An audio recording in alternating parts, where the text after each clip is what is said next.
Hi friends, welcome to our channel. Friends, ಇವತ್ತು ಬುಧವಾರ, ಗಂಟೆ ಈಗ ನೋಡಿ 8 ಆಗಿದೆ. ಈಗ ವ್ಲಾಗ್ನ ಶುರು ಮಾಡ್ತಾ ಇದ್ದೀನಿ. ದೀಪ ಎಲ್ಲ ಹಚ್ಚಿದ್ದೆ, ದೀಪ ಎಲ್ಲ ಉರಿತಾ ಇದೆ. ಈಗ ನಾನು ತನು ರೆಡಿಯಾಗಿ ಹಾಸ್ಪಿಟಲ್ ಹೋಗ್ತಾ ಇದ್ದೀವಿ. ತನುಗೆ ಜ್ವರ ಇದೆ, ಹಾಗಾಗಿ ಹಾಸ್ಪಿಟಲ್ ಹೋಗ್ತಾ ಇದ್ದೀವಿ. ಇವತ್ತು ಸ್ಕೂಲಿಗೆ ಹೋಗಿಲ್ಲ ತನು. ನನಗೂ ಕೂಡ ಗಂಟಲು ನೋವು, ಸ್ವಲ್ಪ ಕೆಮ್ಮು ಎಲ್ಲ ಇದೆ. ಸೊ ಡಾಕ್ಟ್ರ್ ಹತ್ರ ಹೋಗ್ಬಿಟ್ಟು ತೋರಿಸ್ಕೊಂಡು ಬರೋಣ ಅಂತ ಹೊರಟಿದ್ದೀವಿ. ನನ್ನ ಹಸ್ಬೆಂಡ್ ಈಗ ಬಂದು ಕೆಳಗಡೆ ವೆಯ್ಟ್ ಮಾಡ್ತಾ ಇದ್ದಾರೆ. ಬೇಗನೆ ಬರ್ತೀನಿ ಅಂದರು, ಸ್ವಲ್ಪ ಲೇಟ್ ಆಯಿತು. ಅವ್ರು ಬರೋ ಅಷ್ಟೊತ್ತಿಗೆ 8 ಗಂಟೆ ಆಯಿತು. ಸೊ ಡಾಕ್ಟ್ರ್ ಇರ್ತಾರೋ ಇಲ್ವೋ ಗೊತ್ತಿಲ್ಲ. ಜರಗ್ನಳ್ಳಿಯಿಂದ ಅಲ್ಲಿ ಒಳಗಡೆ ಹೋಗಬೇಕು, ಜೆ ಪಿ ನಗರ ಹತ್ರ. ಅಲ್ಲಿ ಹೋಗ್ಬಿಟ್ಟು ಹಾಸ್ಪಿಟಲಿಗೆ ತೋರಿಸ್ಕೊಂಡು ಬರ್ತೀವಿ. ಸೊ ಈಗಂತೂ ಬ್ಲಾಗ್ ಶುರು ಮಾಡಿದ್ದೀನಿ. ಬ್ಲಾಗ್ನ ನೋಡ್ತಾ ಇರಿ, ಹಾಗೆ ಚಾನಲ್ನ ಸಬ್ಸ್ಕ್ರೈಬ್ ಮಾಡ್ಕೊಂಡು ನೋಡಿ. ಸೊ ಕಂಟಿನ್ಯೂ ಮಾಡ್ಕೊಂಡು ಹೋಗ್ತೀನಿ. ಸಾಧ್ಯ ಆದರೆ ಇವತ್ತು ರಾತ್ರಿಗೆ ಎಂಡ್ ಮಾಡ್ತೀನಿ, ಇಲ್ಲಾಂದರೆ ನಾಳೆ ಬೆಳಗ್ಗೆ ತನಕ ಈ ವ್ಲಾಗ್ನ ಕಂಟಿನ್ಯೂ ಮಾಡ್ಕೊಂಡು ಹೋಗ್ತೀನಿ. ನೋಡ್ತಾ ಇರಿ. ಟೋಪಿ ಸಿಗ್ಲಿಲ್ವಾ? ಅದಾ, ನಂದು ವೇಲ್ ತಗೋ. ರೆಡ್ ವೇಲ್ ಅಲ್ಲಿ ಒಳಗಿದೆ. ರೆಡ್ ವೇಲ್ ತಲೆಗೆ ಹಂಗೆ ಹಾಕು. ನಾನು ಜರ್ಕಿನ ಹಾಕೋತೀನಿ. ಓಕೆ ಫ್ರೆಂಡ್ಸ್, ಈಗ ಹಾಸ್ಪಿಟಲ್ಗೆ ಹೋಗ್ತಾ ಇದ್ದೀವಿ. ಆಮೇಲೆ ಸಿಗ್ತೀನಿ.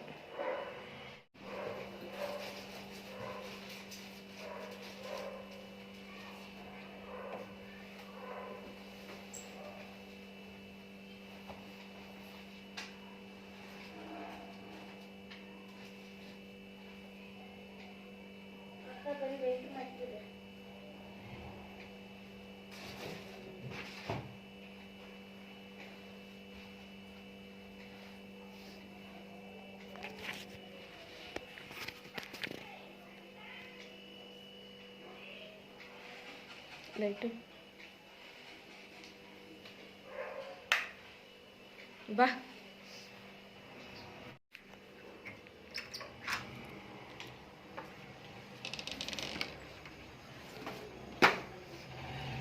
ನೋಡಿ,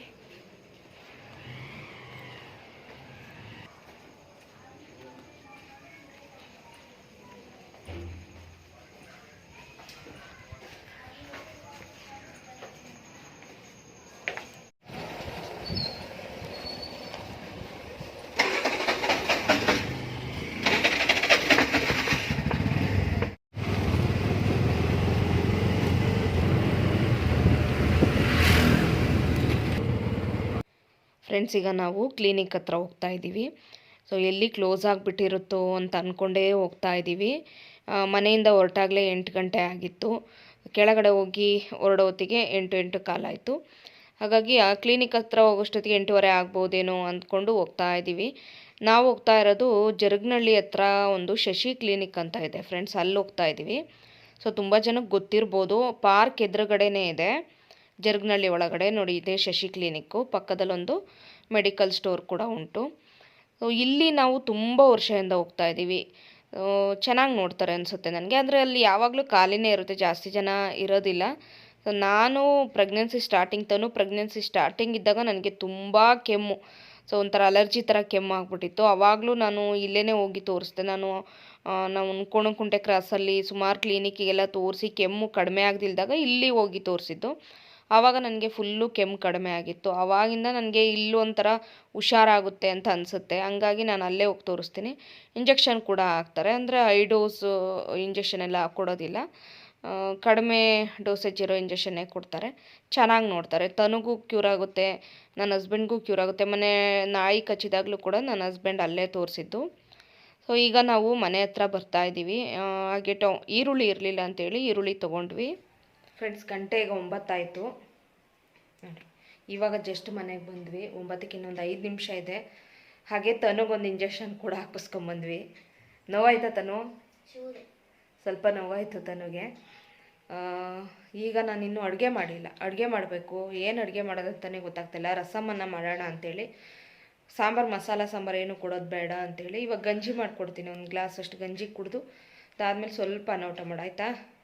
ಸ್ವಲ್ಪ ಅನ್ನ ರಸ ಊಟ ಮಾಡಲಿ, ನನಗೂ ಗಂಟಲೆಲ್ಲ ನೋವಿದೆಯಲ್ಲ ಅಂಥೇಳಿ. ಹಾಗೆ ದೀಪ ಇನ್ನೂ ಉರಿತಾನೆ ಇದೆ.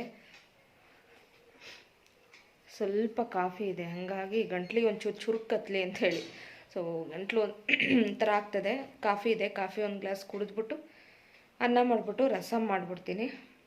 ಹಾಗೆ ಈರುಳ್ಳಿ ಇರಲಿಲ್ಲ, ಈರುಳ್ಳಿ ಒಂದು 2 kg ಈರುಳ್ಳಿ ತೊಗೊಂಬಂದ್ವಿ. ಟ್ಯಾಬ್ಲೆಟ್ಸ್ ಒಂದು 3 ಹೊತ್ತು ಟ್ಯಾಬ್ಲೆಟ್ಸ್ ಕೊಟ್ಟಿದ್ದಾರೆ. ಟ್ಯಾಬ್ಲೆಟ್ಸ್ ಕುಡಿಬೇಕು, ತನಗೂ ಕುಡಿಸ್ಬೇಕು ಟ್ಯಾಬ್ಲೆಟ್ಸ್ನ. ಓಕೆ, ಸೊ ಬ್ಲಾಗ್ನ ನೋಡ್ತಾ ಇರಿ.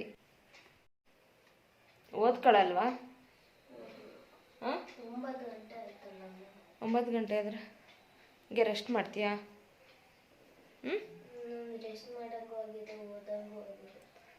ಶುಕ್ರವಾರದಿಂದ ಅವಳಿಗೆ ಟೆಸ್ಟ್ ನಡೀತಾ ಇದೆ. ಶುಕ್ರವಾರದಿಂದ ಅವಳಿಗೆ ಟೆಸ್ಟ್ ಬೇರೆ ಇದೆ.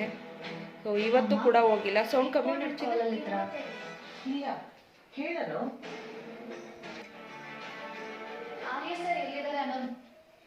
ಶುಕ್ರವಾರದಿಂದ ಅವಳಿಗೆ ಟೆಸ್ಟ್ ಬೇರೆ ನಡೀತಾ ಇದೆ. ಶುಕ್ರವಾರದಿಂದ ಅವಳಿಗೆ ಟೆಸ್ಟ್ ಬೇರೆ ಶುರುವಾಗ್ತಾ ಇದೆ. ಸೊ ಈ ಟೈಮಲ್ಲೇ ಹುಷಾರಿಲ್ದಂಗಾಗಿದೆ.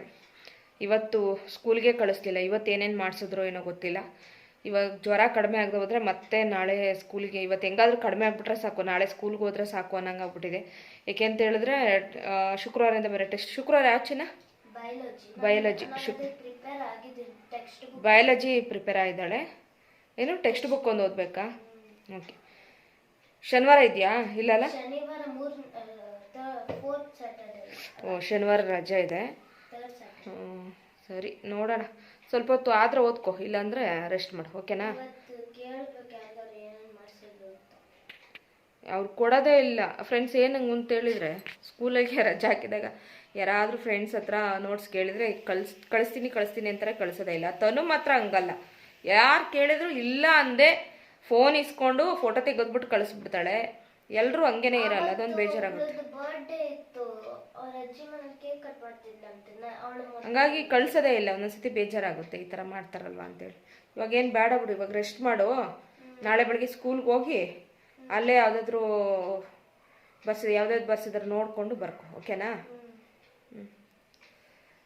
ಸರಿ, ಸ್ವಲ್ಪ ಹೊತ್ತು ಮಲ್ಕೋತೀಯಾ? ಬೆಡ್ಶೀಟ್ ಹೊಚ್ಚಲಾ? ಅಲ್ಲಿಗೇನೆ ಕೂತ್ಕೋತೀಯಾ ಮಲ್ಕೋತೀಯಾ? ಸರಿ. ಸ್ವಲ್ಪ ಕಾಫಿ ಇದೆ. ಹಾಲು ಪಾತ್ರೆಲ್ಲೇ ಸಂಜೆ ಹಂಗೆ ಒಂಚೂರು ಕಾಫಿ ಮಾಡ್ಕೊಂಡಿದ್ದೆ. ಇವಾಗ ಕಾಫಿನ ಕುಡಿಬೇಕು. ಹಾಗೆಯೇ ಫೋನ್ ಕ್ಲಾರಿಟಿ ಬರ್ತಾ ಇಲ್ಲ ಅಂತಿದ್ರೆ, ಇದು ನನ್ನ ಹಸ್ಬೆಂಡ್ ಫೋನು. ಇದು ಒಂದೊಂದ್ಸತಿ ಕ್ಲಾರಿಟಿ ಬರುತ್ತೆ, ಒಂದೊಂದ್ಸತಿ ಕ್ಲಾರಿಟಿ ಬರೋಲ್ಲ. ಸಾಧ್ಯವಾದಷ್ಟು ಕ್ಲಿಯರಾಗಿ ವಿಡಿಯೋ ಮಾಡೋದಕ್ಕೆ ಟ್ರೈ ಮಾಡ್ತೀನಿ. ಹಾಗೆಯೇ ಇನ್ನೊಂದು ಸ್ವಲ್ಪ ದಿನದಲ್ಲಿ ಫೋನ್ ತೊಗೊತೀನಿ. EMI ತೊಗೊಳ್ಳೋಣ ಅಂತ ಯೋಚನೆ ಮಾಡ್ತಾಯಿದ್ದೀನಿ. ಸೊ ನೋಡ್ಬೇಕು, ಯಾಕಂದರೆ ಫೋನ್ ಬೇಕೇ ಬೇಕು. ಈ ಫೋನ್ ತುಂಬ ಹ್ಯಾಂಗ್ ಆಗುತ್ತೆ. ನನಗೆ ವೀಡಿಯೋ ಮಾಡೋಕ್ಕೂ ಇಂಟ್ರೆಸ್ಟ್ ಬರ್ತಾಯಿಲ್ಲ ಈ ಫೋನಲ್ಲಿ, ಆ ರೀತಿ ಆಗ್ತದೆ. ಯಾಕಂದರೆ ವೀಡಿಯೋ ಕೂಡ ಕ್ಲಿಯಾರಿಟಿ ಇಲ್ವಲ್ಲ, ಹಂಗಾಗಿ. ಸೊ ನನಗೆ ಇವತ್ತು ಕಮೆಂಟ್ಸಲ್ಲಿ ಕೂಡ ತಿಳಿಸಿದ್ರು ಒಬ್ಬರು, ಅವ್ರದ್ದು ಇನಿಷಿಯಲ್ ಇತ್ತಷ್ಟೇ, ಅವ್ರ ನೇಮ್ ಹಾಕಿರಲಿಲ್ಲ. ಹಂಗಾಗಿ ವೀಡಿಯೋ ಕ್ಲಾರಿಟಿ ಬರ್ತಾ ಇಲ್ಲ ಅಂತ ತಿಳಿಸ್ತಾ ಇದ್ದೀನಿ. ಓಕೆ, ವಿಡಿಯೋ ನೋಡ್ತಾ ಇರಿ. ಡೈಲಿ ಸಾಧ್ಯವಾದಷ್ಟು ಡೈಲಿ ಏನೆಲ್ಲ ಆಗುತ್ತೋ ಅದನ್ನೇ ವಿಡಿಯೋ ಮಾಡೋದಕ್ಕೆ ಟ್ರೈ ಮಾಡ್ತೀನಿ. ಈಗಂತೂ ನಾನು ರೆಸಿಪಿ ಏನೂ ಶೇರ್ ಮಾಡಲ್ಲ. ಯಾಕೆ ಅಂತ ಹೇಳಿದ್ರೆ ಈಗ ರಸಮ್ ಮಾಡ್ತಾಯಿದ್ದೀನಿ, ಹಾಗೆಯೇ ಅನ್ನ ಮಾಡ್ತಾಯಿದ್ದೀನಿ ಅಷ್ಟೇ. ರಸಮ್ ತೋರಿಸಿರೋದ್ರಿಂದ ರೆಸಿಪಿಯನ್ನು ನಾನು ಶೇರ್ ಮಾಡಲ್ಲ. ವಿಡಿಯೋ ನೋಡ್ತಾ ಇರಿ.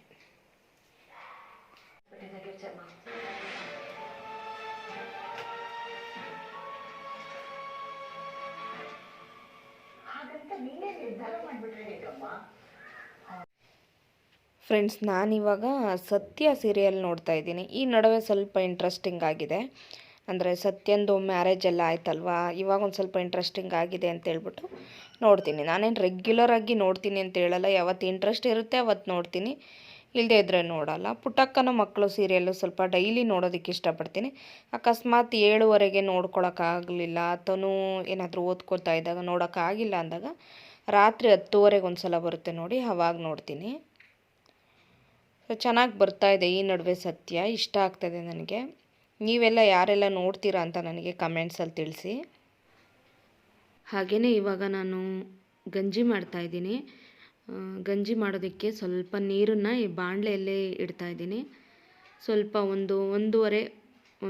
ಒಂದೂವರೆ ಗ್ಲಾಸ್ ಆಗೋಷ್ಟು ನೀರನ್ನು ಇಟ್ಟಿದ್ದೀನಿ. ರವೆನೂ ಸ್ವಲ್ಪ ತೆಕ್ಕೊಂಡಿದ್ದೀನಿ. ರವೆಯನ್ನು ನಾನು ಹುರ್ದು ಮಾಡೋಲ್ಲ, ಹಾಗೇ ಮಾಡ್ತೀನಿ. ಹಾಗೆಯೇ ನಮ್ಮಮ್ಮ ಎಲ್ಲ ಹಾಗೆ ಮಾಡೋರು, ಹಾಗಾಗಿ ನಾನು ಕೂಡ ಹಾಗೇ ಮಾಡ್ತೀನಿ.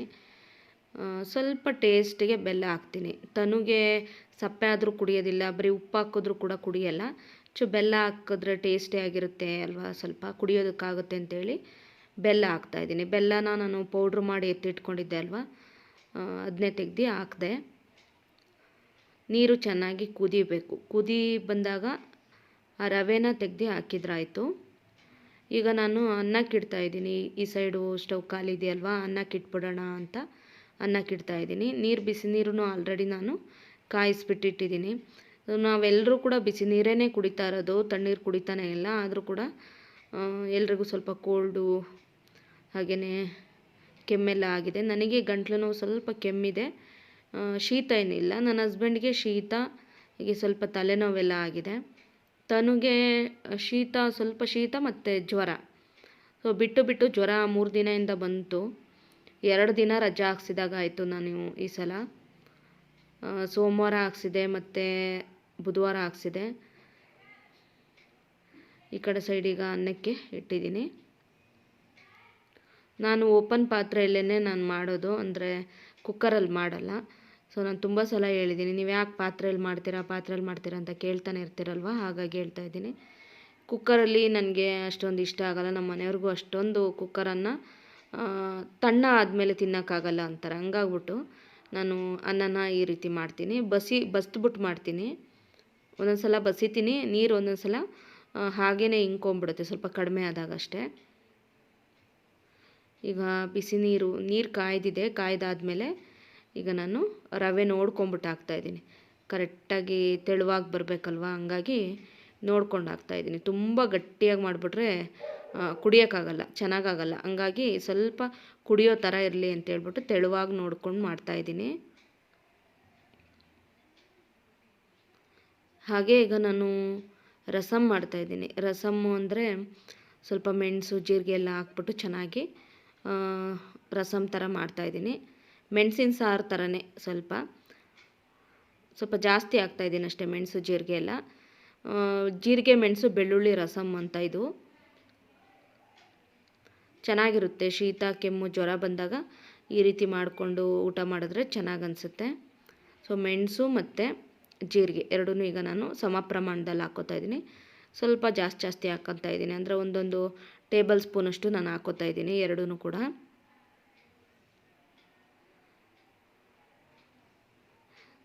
ಜೀರಿಗೆ ಸ್ವಲ್ಪ ತಂಪು ನೀಡುತ್ತೆ, ಮೆಣಸು ಸ್ವಲ್ಪ ಹೀಟು. ಎರಡು ಸಮ ಪ್ರಮಾಣದಲ್ಲಿ ಹಾಕ್ಕೊಂಡಿದ್ದೀನಿ ನಾನು. ಹಾಗೆ ಈಗ ಪೌಡ್ರು ಮಾಡ್ತಾಯಿದ್ದೀನಿ.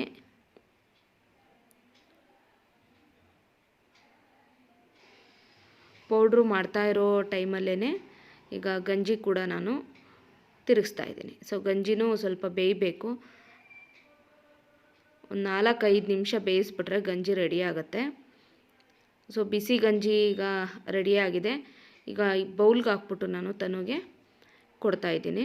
ಅವಳಿಗೂ ಹಶ್ವಾಗಿದೆ, ಮಾತ್ರೆ ಬೇರೆ ಕುಡಿಬೇಕು, ಹಶು ಬೇರೆ ಆಗಿದೆ, ಇಂಜೆಕ್ಷನ್ ಬೇರೆ ಹಾಕ್ಸ್ಕೊಬಂದ್ಲಲ್ವ, ಸ್ವಲ್ಪ ಗಂಜಿ ಕುಡೀಲಿ ಅಂತೇಳ್ಬಿಟ್ಟು ಮಾಡಿಕೊಡ್ತಾಯಿದ್ದೀನಿ. ಒಂದು ಬೌಲಷ್ಟು ಈಗ ಗಂಜಿ ಹಾಕಿದ್ದೀನಿ ನಾನು.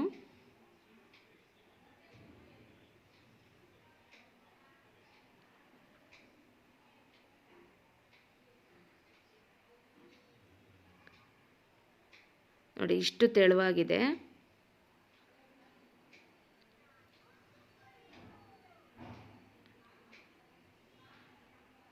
ತನು ಮಲ್ಕೊಂಡು ಹಾಗೆ ಟಿವಿ ನೋಡ್ತಾ ಇದ್ದಾಳೆ. ಎದ್ದು ಗಂಜಿ ಕುಡಿಯಪ್ಪ ಅಂತೇಳಿ ಈಗ ನಾನು ಗಂಜಿ ಕೊಡ್ತಾ ಇದ್ದೀನಿ. ಅವಳಿಗೆ ಗಂಜಿ ಅಂದರೆ ಇಷ್ಟ ಇಲ್ಲ. ನಾನಿವತ್ತು ಸ್ವಲ್ಪ ಬೆಲ್ಲ ಎಲ್ಲ ಹಾಕಿ ಚೆನ್ನಾಗಿ ಮಾಡಿದ್ದೀನಿ, ಕುಡಿ ಅಂತ ಹೇಳಿದೆ. ಹಾಗೆಯೇ ನೀರು ತಣ್ಣ ಇತ್ತು, ಬಿಸಿ ನೀರು ಕೊಡಿಯಮ್ಮ ಅಂತ ಇದ್ದಾಳೆ, ಬಿಸಿ ನೀರು ಕೊಡ್ತಾಯಿದ್ದೀನಿ.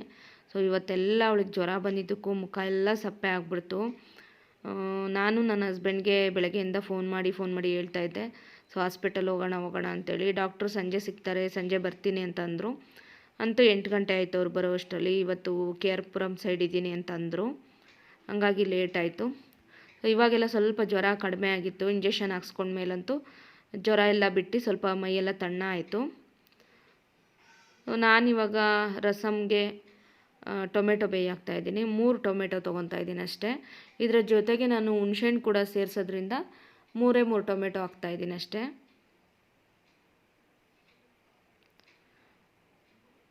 ಸೊ ಬರೀ ಟೊಮೆಟೊ ರಸಮ್ ಮಾಡೋದಾದರೆ ಒಂದು 4-5 ಟೊಮೆಟೊ ಹಾಕ್ಕೋಬೇಕಾಗುತ್ತೆ. ಸೊ ಟೊಮೆಟೊ ಬೇಯೋದಕ್ಕೆ ಇಟ್ಬಿಟ್ಟು ಈಗ ನಾನು ಅವ್ಳಿಗೆ ಗಂಜಿ ಕುಡಿಸೋಣ ಅಂತ ಬಂದಿದ್ದೀನಿ. ಹಾಗೆ ಇಟ್ಕೊಂಡು ಕೂತ್ಕೊಂಡಿದ್ಲು, ಹಾಗಾಗಿ ಸೊ ನಾನು ಕುಡಿಸಿದ್ರೆ ಸ್ವಲ್ಪ ಪೂರ್ತಿ ಕುಡಿತಾಳೆ, ಇಲ್ಲಾಂದರೆ ನಿಧಾನ ಮಾಡ್ಕೊಂಡು ಕುಡಿತಾ ಇರ್ತಾಳೆ ಅಂತೇಳಿ ಈಗ ನಾನೇ ಕುಡಿಸ್ತಾ ಇದ್ದೀನಿ.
ಫ್ರೆಂಡ್ಸ್, ಈಗ ನಾನು ರಸಮ್ ಮಾಡ್ತಾಯಿದ್ದೀನಿ. ಸ್ವಲ್ಪ ಎಣ್ಣೆ ಹಾಕ್ತಾಯಿದ್ದೀನಿ, 1 ಟೇಬಲ್ ಸ್ಪೂನ್ಗಿಂತ ಒಂಚೂರು ಜಾಸ್ತಿ ಹಾಕಿದ್ದೀನಿ ಅಷ್ಟೇ ಎಣ್ಣೆನ. ಸ್ವಲ್ಪ ಸಾಸಿವೆ,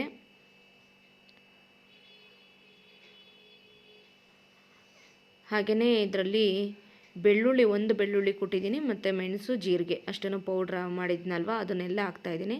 ಬೆಳ್ಳುಳ್ಳಿನೂ ಅದ್ರ ಜೊತೆಗೆ 1 ಬೆಳ್ಳುಳ್ಳಿ ಹಾಕಿ ಕುಟ್ಟಿದ್ದೀನಿ. ಹಾಗೆ ಕರಿಬೇವು ಹಾಕಿದ್ದೀನಿ.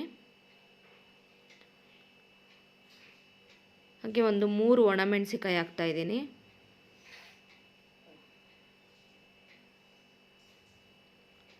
ಅದಾದ ನಂತರ ಇದು ಟೊಮೆಟೊ ಬೇಯಿಸ್ಕೊಂಡಿದ್ದ ನೀರು, ಹಾಗೆಯೇ ಟೊಮೆಟೊ ಪ್ಯೂರಿ ಮಾಡ್ಕೊಂಡಿದ್ದೆ, ಮತ್ತು ಹುಣಸೆಹಣ್ಣು ಕೂಡ ಅದರಲ್ಲೇ ಹಾಕ್ಬಿಟ್ಟು ರುಬ್ಕೊಂಡಿದ್ದೆ. 1 ಗೋಲಿಗೆ ಹತ್ರ ಹುಣಸೆಹಣ್ಣು ಅಷ್ಟೇ, ಜಾಸ್ತಿ ತೊಗೊಂಡಿಲ್ಲ. ಅದೆರಡನ್ನೂ ಪ್ಯೂರಿ ಮಾಡ್ಕೊಂಡಿದ್ದೆ, ಅದನ್ನು ಈಗ ನಾನು ಸೇರಿಸ್ತಾ ಇದ್ದೀನಿ. ಜಾರ್ ಮುಚ್ಚಳಕ್ಕೆಲ್ಲ ಚೆನ್ನಾಗಿ ಅಂಟ್ಕೊಂಡ್ಬಿಟ್ಟಿತ್ತು, ಅದಕ್ಕೂ ಸ್ವಲ್ಪ ನೀರು ಹಾಕ್ಬಿಟ್ಟು ಈಗ ನಾನು ಸೇರಿಸ್ತಾ ಇದ್ದೀನಿ. ಹಾಗೆಯೇ ರಸಮ್ಗೆ ನೋಡ್ಕೊಂಬಿಟ್ಟು ಈಗ ನೀರು ಹಾಕ್ತಾಯಿದ್ದೀನಿ. 1 ಗ್ಲಾಸ್ ಅಷ್ಟು ನೀರನ್ನ ಮತ್ತೆ ಸೇರಿಸಿದ್ದೀನಿ ನಾನು. ಸ್ವಲ್ಪ ರುಚಿಗೆ ತಕ್ಕಷ್ಟು ಉಪ್ಪನ್ನು ಹಾಕ್ಕೋತೀನಿ. ಹಾಗೆ ಸ್ವಲ್ಪ ಅರಿಶಿನ ಕೂಡ ಹಾಕ್ತೀನಿ.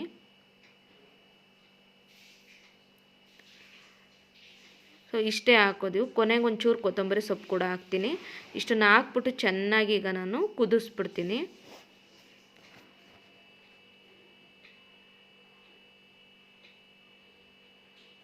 ತೆಳುವಾಗಿರುತ್ತೆ, ತುಂಬ ಆದರೆ ಟೇಸ್ಟಿಯಾಗಿರುತ್ತೆ.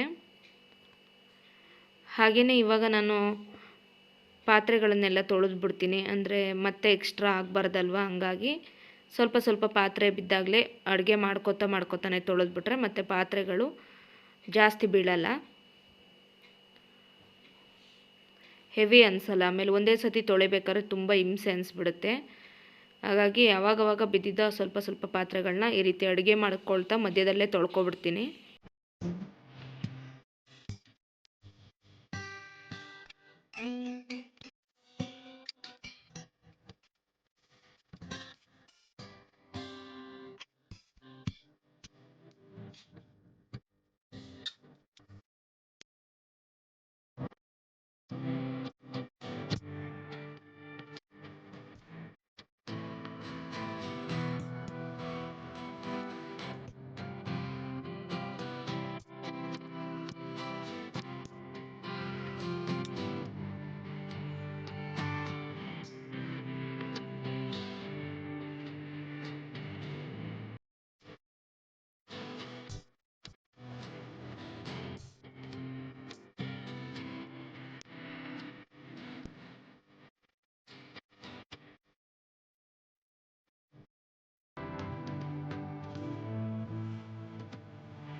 ಫ್ರೆಂಡ್ಸ್ ಅಡುಗೆ ಈಗ ರೆಡಿ ಆಗುತ್ತೆ, ಅನ್ನ ಎಲ್ಲ.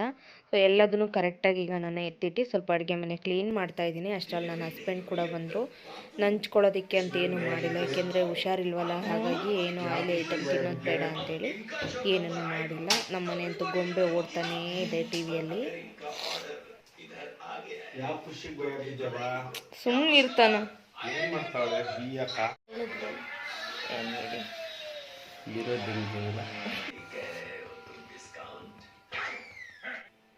ತನುದು ಊಟ ಆಗಿರಲಿಲ್ಲ. ತನೂ ಗಂಜಿ ಕೊಡ್ತಿದ್ಲಲ್ವ, ಹಾಗಾಗಿ ಆಮೇಲೆ ಅಪ್ಪ ಬಂದಮೇಲೆ ಊಟ ಮಾಡ್ತೀನಿ ಅಂತ ವೆಯ್ಟ್ ಮಾಡ್ತಾಯಿದ್ಲು. ನಾನು ಕೂಡ ಊಟ ಮಾಡಿರಲಿಲ್ಲ. ಸೊ ಇವಾಗ ಊಟ ಹಾಕಿ ಕೊಟ್ಟಿದ್ದೀನಿ ನನ್ನ ಹಸ್ಬೆಂಡ್ಗೂ, ಹಾಗೆ ತನಗೂ ಹಾಕ್ಕೊಟ್ಟಿದ್ದೀನಿ. ತನಗೂ ಸ್ವಲ್ಪ ಅನ್ನ ಹಾಕಿ ರಸಮ್ ಹಾಕಿ ಕೊಟ್ಟಿದ್ದೀನಿ. ನಾನು ಈಗ ಊಟ ಮಾಡ್ತಾಯಿದ್ದೀನಿ. ನಂಚ್ಕೊಳ್ಳೋದಕ್ಕೆ ಮಿಕ್ಸರ್ ಇತ್ತು, ಹಾಗಾಗಿ ನನ್ನ ಹಸ್ಬೆಂಡ್ಗೆ ಮಿಕ್ಸರ್ ಹಾಕಿ ಕೊಟ್ಟಿದ್ದೀನಿ.